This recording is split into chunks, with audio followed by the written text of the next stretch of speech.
حضرت سعد بن ابی وقاص رضی اللہ عنہ سے مروی ہے کہ جناب رسول اللہ صلی اللہ علیہ وآلہ وسلم نے ارشاد فرمایا، ان قریب فتنوں کا دور آئے گا، اس دور میں بیٹھنے والا کھڑے ہونے والے سے بہتر ہوگا، کھڑا ہونے والا چلنے والے سے بہتر ہوگا، اور چلنے والا دوڑنے والے سے بہتر ہوگا، اور شاید یہ بھی فرمایا کہ لیٹنے والا بیٹھنے والے سے بہتر ہوگا۔ مسند احمد حدیث نمبر 1446۔ حضرت سعد رضی اللہ عنہ سے مروی ہے کہ نبی پاک صلی اللہ علیہ وآلہ وسلم نے ارشاد فرمایا، اگر جنت کی ناخن سے بھی کم کوئی چیز دنیا میں ظاہر ہو جائے تو زمین و آسمان کی چاروں سمتیں مزین ہو جائیں،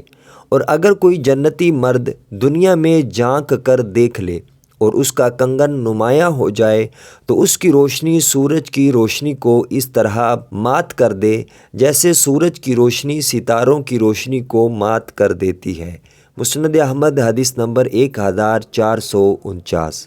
حضرت ابو عثمان کہتے ہیں کہ جب ذات کی نسبت کا مسئلہ بہت بڑھا تو ایک دن میری ملاقات حضرت ابو بکرہ رضی اللہ عنہ سے ہوئی۔ میں نے ان سے پوچھا کہ یہ آپ لوگوں نے کیا کیا؟ میں نے حضرت سعد رضی اللہ عنہ کو یہ فرماتے ہوئے سنا ہے کہ نبی پاک صلی اللہ علیہ وآلہ وسلم سے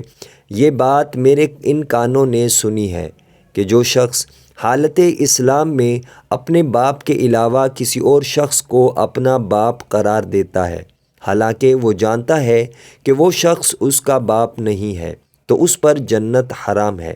حضرت ابو بکرہ رضی اللہ عنہ نے فرمایا کہ میں نے بھی نبی پاک صلی اللہ علیہ وآلہ وسلم کو یہ فرماتے ہوئے سنا ہے۔ مسند احمد حدیث نمبر 1454۔